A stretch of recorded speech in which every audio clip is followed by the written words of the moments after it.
Colonel ഡിന്നി ചർച്ചയിലേക്ക് സ്വാഗതം. പഹൽഗാം ഭീകരാക്രമണത്തിൽ പാകിസ്ഥാന്റെ പങ്ക് ഇപ്പോൾ ഏറെക്കുറെ തെളിഞ്ഞിരിക്കുകയല്ലേ? അതിനകത്ത് ഒരു സംശയമില്ലായിരുന്നല്ലോ ശ്രീ അനിൽ. എപ്പോഴെങ്കിലും നമുക്ക് ആർക്കെങ്കിലും എന്തെങ്കിലും സംശയം ഉണ്ടായിരുന്നോ പാകിസ്ഥാന്റെ അതിനകത്ത് റോൾ എന്താണെന്ന്? ഞാൻ അവിടെ കശ്മീരിൽ ഏകദേശം 7-8 വർഷം സേവനം അനുഷ്ഠിച്ച ആളെന്നുള്ള നിലയിൽ അവര് ചെയ്യുന്ന നേരിട്ട് കണ്ട് അനുഭവിച്ചിട്ടുള്ള ഒരാളാണ്.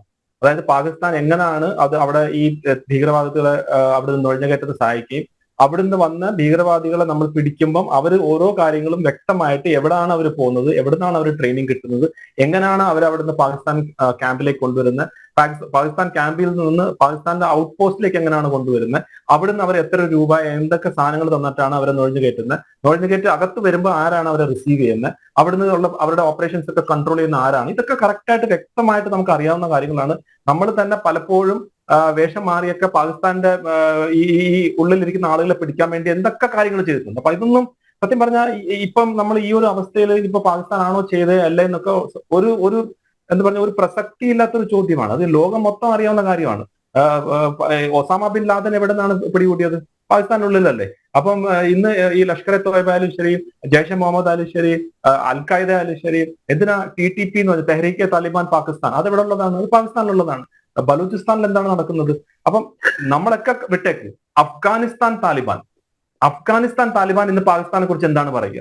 അഫ്ഗാനിസ്ഥാൻ താലിബാൻ പറയുന്നത് അവരുടെ രാജ്യത്ത് അഫ്ഗാനിസ്ഥാന്റെ ഉള്ളിൽ ഇന്ന് ഭീകരവാദം നടത്തുന്നത് പാകിസ്ഥാൻ എന്നാണെന്ന് അവർ പറയുന്നത്. ഒന്നാലോചിച്ച് സ്ഥിതി എന്താണ്? അപ്പൊ അത് കഴിഞ്ഞിട്ട് ഇനി നമ്മൾ ഒരു ഇരുന്നിട്ട് ഇനി പാകിസ്ഥാന്റെ ഉള്ളിൽ എന്താണെന്ന് അല്ല പാകിസ്ഥാൻ ആണോ ചെയ്തതെന്നുള്ള ചോദ്യത്തിന് ഒരു പ്രസക്തി ഇല്ല.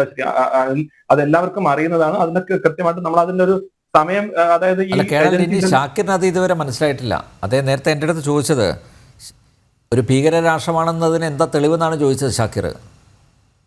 അത് അപ്പൊ ഞാൻ ഇനി അതിനകത്ത് എന്താണ് ഇപ്പം ഉത്തരം പറയാ? നിങ്ങൾ നോക്കിയാൽ പരിശോധിച്ചാൽ കിട്ടും. തെറ്റിദ്ധരിപ്പിക്കണ്ട. ആഭ്യന്തരമന്ത്രിയും അത് പറഞ്ഞിട്ടില്ല എന്നാ പറഞ്ഞത്. അതിൽ കൂടെ ഒരു ക്ലാരിഫിക്കേഷൻ വേണം. ഒരു മിനിറ്റ് ഷാക്കിർ ഒരു മിനിറ്റ്. കേണൽ ഡിന്നി, ഷാക്കിർ പറഞ്ഞത് നേരത്തെ ഈ പാകിസ്ഥാനാണെന്ന് അറിഞ്ഞിട്ടും എന്തുകൊണ്ട് പ്രധാനമന്ത്രി നരേന്ദ്രമോദിയും അതുപോലെ ആഭ്യന്തരമന്ത്രി അമിത്ഷായും എന്തുകൊണ്ട് അത് തുറന്ന് പറയുന്നില്ല? അതാണ് ഷാക്കിറിന്റെ സംശയം. നോക്കൂ, നമ്മൾ സംസാരിക്കുന്ന ആരെ കുറിച്ചാണ്? ഒരു രാജ്യത്തിന്റെ പറഞ്ഞില്ല. അതിന്റെ ഉത്തരത്തിൽ നമുക്ക് വരാം. അതായത് നമ്മൾ സംസാരിക്കുന്ന അതായത് ആരെ കുറിച്ചാണെന്ന് മനസ്സിലാകും. നമ്മളൊരു പ്രധാനമന്ത്രിയും അതും ഒരു ജനാധിപത്യ രാജ്യത്തിലുള്ള പ്രധാനമന്ത്രിയും 48 മണിക്കൂർ മാത്രമേ ആയിട്ടുള്ളൂ ഈ ഒരു സംഭവം കഴിഞ്ഞിട്ട്. ഉത്തരവാദിത്തപ്പെട്ട നേതാവ് എന്നുള്ള നിലയിൽ ഒരു സ്റ്റേറ്റ്മെന്റ് പാകിസ്ഥാൻ നേരെ അങ്ങനെ അത് ചെയ്യുന്നത് എന്താ പറഞ്ഞ ആരെങ്കിലും അങ്ങനെ ഒരു ഡിപ്ലോമാറ്റിക് ആയിട്ടുള്ള കാര്യമായാലും ശരി, അല്ലാത്ത കാര്യമായാലും ശരി, അത് ഒരിക്കലും അങ്ങനല്ല. കാരണം ഇതെല്ലാം നമുക്ക് അറിയാമെങ്കിൽ തന്നെ അതിന്റെ ഒരു പ്രോസസ് ഉണ്ട്, ഒരു പ്രൊസീജിയർ ഉണ്ട്. ഇപ്പൊ ഈ ഒരു വിഷയം പഹൽഗാമിൽ ഒരു 6-7 പേര് വന്നു.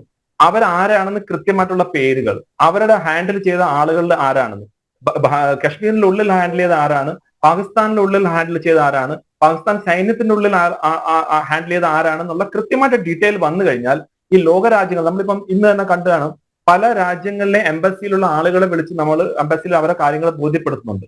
അതായത് എന്താണ് സംഭവിച്ചത്. അപ്പൊ അവര് വരുമ്പം അവരുടെ അടുത്ത് ഇതാണ്, ഇത് എല്ലാ പ്രാവശ്യം ചെയ്യുന്ന കാര്യമാണ്, ഈ പ്രൂഫിന്റെ സഹിതം നമ്മൾ പറയും. അത് കഴിഞ്ഞിട്ട് വ്യക്തമായിട്ട് പറയുന്നതല്ലേ. ഇത് ഇപ്പൊ പേരെടുത്ത് പറഞ്ഞില്ല എന്നുള്ളൊരു ഒരു വിഷയം മാത്രമേ ഉള്ളൂ. അപ്പൊ ഈ ഇൻഡസ് വാട്ടർ ട്രീറ്റി, സിന്ധു നദീ കരാർ, അത് റദ്ദ് ചെയ്ത ഏത് രാജ്യമായിട്ടാണ്? അവിടുത്തെ എംബസി നിർത്തിയത് ഏത് രാജ്യമായിട്ടാണ്? ഇവിടുന്നുള്ള എംബസിയിലുള്ള ആളുകൾ ഇവിടുന്ന് പോകുക എന്ന് പറഞ്ഞത് ആരാണ്? പാകിസ്ഥാനിലുള്ള ഒരു പൗരനും 48 മണിക്കൂറിന് ഉള്ളിൽ ഇവിടെ നിന്ന് വിട്ടുപോകണമെന്ന് പറഞ്ഞത് ഏത് രാജ്യത്തെ കുറിച്ചാണ്? അപ്പം ഒരു ടെക്നിക്കൽ പോയിന്റ് ആയിട്ട് പിടിക്കുന്നത് ടെക്നിക്കൽ പോയിന്റ് ആണ്. അതൊരു എന്താ പറഞ്ഞ ഒരു ആ ലെവലിൽ നിൽക്കുന്ന നേതാക്കന്മാരുടെ ഒരു പക്വതയാണത്. എടുത്തു ചാടി ഒരു പേര് എനിക്കും അങ്ങയ്ക്കൊക്കെ അത് പറയാം, നമുക്ക് പറയാൻ പറ്റും. പക്ഷെ അവിടെ നിന്ന് പറയുമ്പം പ്രത്യേകിച്ച് പ്രൈം മിനിസ്റ്റർ മോദി പറയുമ്പോൾ ഓരോ വാക്കിനും വിലയുണ്ട്. ഇന്നിപ്പോ അദ്ദേഹം പറഞ്ഞതിനും ഒരു വിലയുണ്ട്, ഒരു മെസ്സേജ് ഉണ്ട്, ഒരു അർത്ഥമുണ്ട്. അത് എത്തേണ്ടുള്ള സ്ഥലത്ത് എത്തിക്കാണുകയും ചെയ്യും. അപ്പൊ നമ്മൾ ഒരു ടെക്നിക്കൽ ആയിട്ടുള്ള ഇഷ്യൂവിൽ പിടിച്ചത് കാര്യമില്ല. അതെനിക്ക് തോന്നുന്നു ഇതിനെ ഞാൻ വേറൊന്നുമല്ല ശ്രീ അനിൽ നമ്പ്യാർ, ഞാനും ബഹുമാനപ്പെട്ട ശ്രീ കുഞ്ഞാലിക്കുട്ടി സാഹിബും ഇന്നലെ ഒരു ചർച്ചയിൽ മാതൃഭൂമി ആണെന്ന് തോന്നുന്നു ഞങ്ങൾ ഒരുമിച്ചുണ്ടായിരുന്നു. ബഹുമാനപ്പെട്ട ശ്രീ കുഞ്ഞാലിക്കുട്ടി സാഹിബ് വന്ന് വളരെ വ്യക്തമായിട്ട് പറഞ്ഞു, ഈ ഭീകരവാദികൾ പാകിസ്ഥാനിൽ നിന്ന് വന്നിട്ടുള്ള അവരെ ശക്തമായിട്ട് അപലപിക്കുന്നു. നമ്മളെ ഭാരതം എന്തൊക്കെ നടപടി ചെയ്യണം എന്ന് ഉള്ള വളരെ ഓപ്പൺ ആയിട്ടാണ് അദ്ദേഹം പറഞ്ഞത്. അതാണ് ഞാൻ നേരത്തെ പറഞ്ഞത്. ഇല്ല ഷാക്കിർ പറഞ്ഞില്ല. ഷാക്കിർ പാകിസ്ഥാൻ ഒരു അക്ഷരം മിണ്ടിയില്ല. ഇല്ല ഷാക്കിർ തെറ്റിദ്ധരിപ്പിക്കരുത്. കുഞ്ഞാലിക്കുട്ടി പി കെ കുഞ്ഞാലിക്കുട്ടി കാണിച്ച ആ ധൈര്യം പോലും സി കെ ഷാക്കിർ കാണിച്ചില്ല. ഇല്ല, താങ്കൾ പറഞ്ഞില്ല ഷാക്കിർ. പാകിസ്ഥാനെ തള്ളി പറഞ്ഞില്ല. അത് 100% സത്യമാണ്. നമുക്ക് പരിശോധിക്കാലോ, ഈ സംവാദം കഴിഞ്ഞ് പരിശോധിക്കാലോ. ഷാക്കിറെ പാകിസ്ഥാനെ കുറിച്ച് ഞാൻ ചോദിച്ചപ്പോ ഷാക്കിർ എന്താ പറഞ്ഞത്? ഒരു ഭീകര രാഷ്ട്രമാണ് എന്നതിന് എന്താ തെളിവാണെന്ന് ചോദിച്ചത്. ഇല്ല ഷാക്കിർ തെറ്റിദ്ധരിപ്പിക്കട്ടെ. ഷാക്കിർ വരാം. കേണൽ ഡിന്നിയുടെ സമയമാണ്. പ്ലീസ് കേണൽ ഡിന്നിയുടെ സമയമാണ്. കേണൽ ഡിന്നി തുടരാം. അല്ല കേണൽ ഡിന്നി തുടരട്ടെ. ഞാൻ പറയട്ടെ. മനസ്സിലായി, അത് കുഴപ്പമില്ല. അത് അദ്ദേഹം അങ്ങ് പറഞ്ഞു നമ്മുടെ നേതാക്കന്മാർ പറഞ്ഞു. അത് തന്നെയാണ്, അതിൽ മാറ്റില്ല. ദുഷ്ടലാക്ക് അത് വെളിച്ചത്ത് കൊണ്ടുവരാൻ അതല്ല വിഷയം. മുത്തലാഖല്ല ഇപ്പൊ വിഷയം. അത് നമുക്ക് വിശദമായി ചർച്ച ചെയ്യാം പിന്നീട്. ഓക്കെ, അപ്പൊ ഇത് ഞാൻ പറഞ്ഞെന്ന് വെച്ചാൽ ദുഷ്ടലാക്ക് മുത്തലാഖല്ല പറയട്ടെ. അപ്പം ഞാൻ പറഞ്ഞെന്ന് വെച്ചാൽ രാജ്യത്തിലുള്ള എല്ലാവരും, അതായത് ഒന്നോ രണ്ടോ കുറച്ചു പേര് അത് തുറന്നു പറഞ്ഞാൽ തന്നെ എനിക്ക് തോന്നുന്നു പൗരബോധമുള്ളത് രാജ്യസ്നേഹികളായിട്ടുള്ള എല്ലാവരും ഇന്ന് അതാണ് ഇന്ന് പ്രധാനമന്ത്രി മോദിയും പറഞ്ഞത്. അതായത് 140 കോടി ആളുകളുടെ ആ ഒരു സ്വരമാണ് അദ്ദേഹം പറയുന്നത്. അപ്പൊ എനിക്ക് തോന്നുന്നു ഇന്ന് എന്താണോ പാകിസ്ഥാൻ ഹലോ പറഞ്ഞോളൂ, എന്താണ് പാകിസ്ഥാൻ ആഗ്രഹിച്ചത് ഈ മതം നോക്കി അവിടെ ഓരോരുത്തരെ തെരഞ്ഞു പിടിച്ച് അവരെ വധിച്ചത് കൃത്യമായിട്ട് ഭാരതത്തിനുള്ളിൽ രണ്ട് മതങ്ങളും തമ്മിൽ, അല്ലെ 2-3 മതങ്ങളും തമ്മിൽ പ്രശ്നം ഉണ്ടാക്കണം എന്നുള്ള ഒരു ഉദ്ദേശമുണ്ട്. അതാണ് പ്രൈം മിനിസ്റ്റർ മോദി പറഞ്ഞത്. ഇത് നമ്മുടെ ആത്മാവിന് ഏറ്റ ഒരു പ്രഹരമാണെന്ന്. ഏത് ആത്മാവാണ്? ഇവിടെ എല്ലാവരും ഒരുമിച്ച് താമസിക്കുന്ന, ഒരുമിച്ച് ജീവിക്കുന്ന, ഒരേ രീതിയിൽ ജീവിക്കുന്നത്. ഇനിയിപ്പം Pakistan army chief general Asim Munir എന്ത് വേണമെങ്കിലും പറഞ്ഞോട്ടെ, അതായത് ഭാരതവും പാകിസ്ഥാനും വ്യത്യസ്തമാണ്, അല്ലെങ്കിൽ ഹിന്ദു മുസ്ലിങ്ങൾ വ്യത്യസ്തമാണ്, അങ്ങനെ ഒരിക്കലും അവർക്ക് യോജിക്കാൻ പറ്റില്ല. അതൊന്നും അല്ല ഭാരതത്തിന്റെ കഥ. ഭാരതത്തിൽ വർഷങ്ങളായിട്ട് ഇവിടെ ഒരുമിച്ച് നിന്ന് താമസിച്ച് സ്നേഹത്തോടെ പോകുന്ന ഒരു രാജ്യമാണ്. അതിനെ തകർക്കാൻ അവർക്ക് സൈനികപരമായിട്ട് പറ്റത്തില്ല, സാമ്പത്തികമായിട്ട് പറ്റത്തില്ല, അവർക്ക് ഡിപ്ലോമാറ്റിക്കലി പറ്റത്തില്ല, അവർക്ക് ഇനി ജനസംഖ്യ വെച്ചും അവർക്ക് പറ്റത്തില്ല. അപ്പൊ എന്താ ചെയ്യുക? അകത്തുള്ള പ്രശ്നങ്ങൾ ഉണ്ടാക്കുക, അകത്ത് തമ്മിലടിപ്പിക്കാൻ ഉള്ള ശ്രമം നടത്തുക.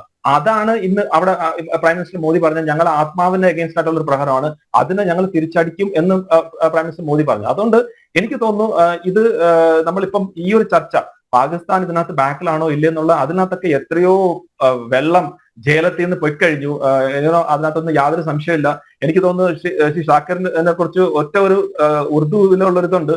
അതിനകത്തൊരു ഷെയറാണ്, തൂ ഇധർ ഉധർ കി ബാത് നക്കർ യേ ബതാ കി കാഫില ക്യൂ ലൂട്ട. അതായത് നിങ്ങൾ ഇവിടുത്തെ കാര്യങ്ങളൊന്നും പറയണ്ട, ഇത് എന്തുകൊണ്ട് ഇത് സംഭവിച്ചു എന്നുള്ള, അല്ലെങ്കിൽ എന്റെ ഈ കാഫില എന്ന് പറഞ്ഞ എന്റെ കാരവാൻ എന്തുകൊണ്ടാണ് നഷ്ടപ്പെട്ട് എന്നാണ് നമ്മൾ പറയുന്നത്. അപ്പൊ അതുകൊണ്ട് എനിക്ക് തോന്നുന്നു നമ്മളെല്ലാവരും ഒരേ കാരവാനിലെ ആളുകളാണ്, നമ്മളെല്ലാവരുടെയും ഉദ്ദേശം ഒന്നാണ്, നമ്മളെല്ലാവരും ഒരേ രാജ്യത്തെ ആളുകളാണ്. അപ്പൊ നമ്മളെല്ലാവരുടെയും ലക്ഷ്യം ഒന്ന് തന്നെയാണ്.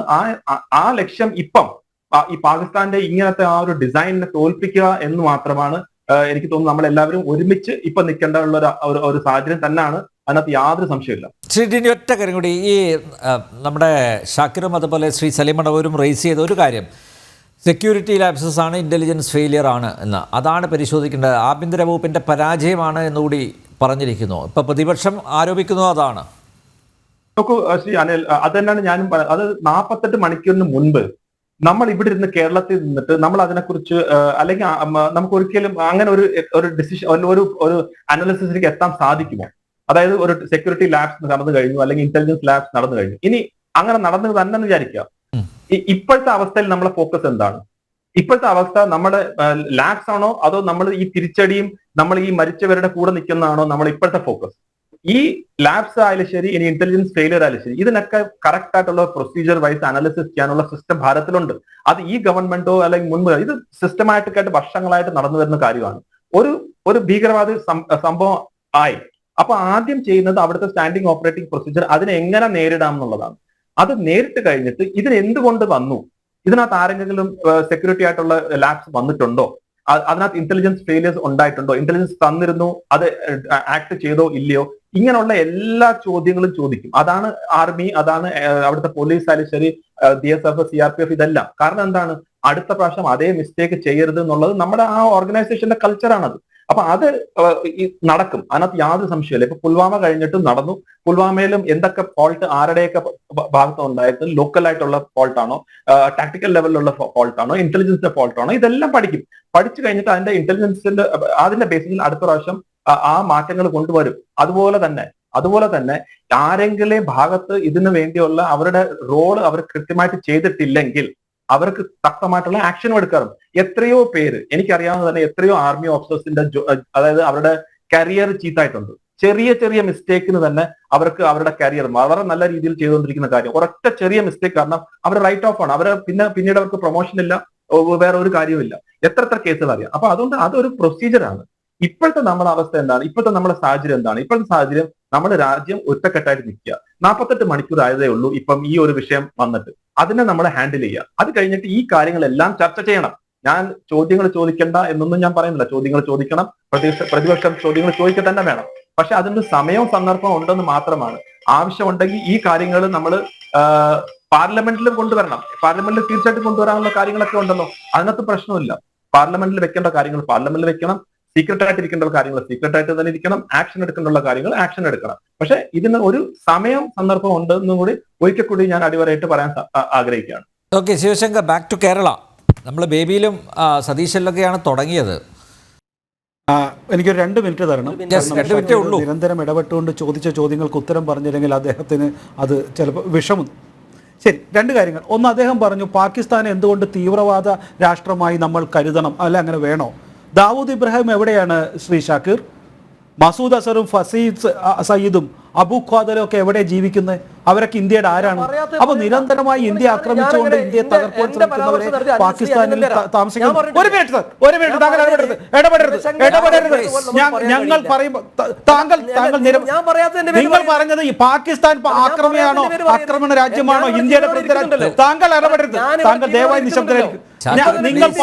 നിങ്ങൾ പറഞ്ഞു അങ്ങനെയാണെങ്കിൽ ഇവരെ ജീവനോട് ഇരിക്കുന്നത് ഭാരതത്തിലാണ്. ഒരു തെറ്റിദ്ധാരണയില്ല. താങ്കൾ എന്താ പറഞ്ഞത്? പാകിസ്ഥാൻ തീവ്രവാദ ആക്രമണമാണ്. ഷാക്കിർ ഒരു മിനിറ്റ് ഷാക്കിർ, താങ്കൾ എന്തിനാ ഇത്ര താങ്കൾ പറഞ്ഞപ്പോ ഞാൻ നിങ്ങൾക്ക് പറയാൻ നിങ്ങൾ പറഞ്ഞോ, പക്ഷെ എന്നെ കേൾക്കാലോ. ഒരു തെറ്റിദ്ധാരണ പേര് പറയണ്ട ശിവശങ്കർ. അതെ, ഞാൻ അങ്ങനെ ഇപ്പൊ അഭിപ്രായമുണ്ടോ? പാകിസ്ഥാൻ തീവ്രവാദ രാഷ്ട്രമാണ്. എന്നെ കഴിവാക്കണ്ട. ഞാൻ സാക്കിർ നിശബ്ദമായിരിക്കും. പറഞ്ഞോളി. നിങ്ങൾ പാകിസ്ഥാൻ തീവ്രവാദ രാഷ്ട്രമാണെന്ന് താങ്കൾക്ക് അഭിപ്രായമുണ്ടോ? പാകിസ്ഥാൻ തീവ്രവാദ രാഷ്ട്രമാണെന്ന് താങ്കൾക്ക് അഭിപ്രായമുണ്ടോ? കേൾക്കണില്ല, എന്താ പറഞ്ഞേ? ഇപ്പോഴെങ്കിലും പാകിസ്ഥാൻ ഭീകര രാഷ്ട്രമാണ്. കേൾക്കില്ല.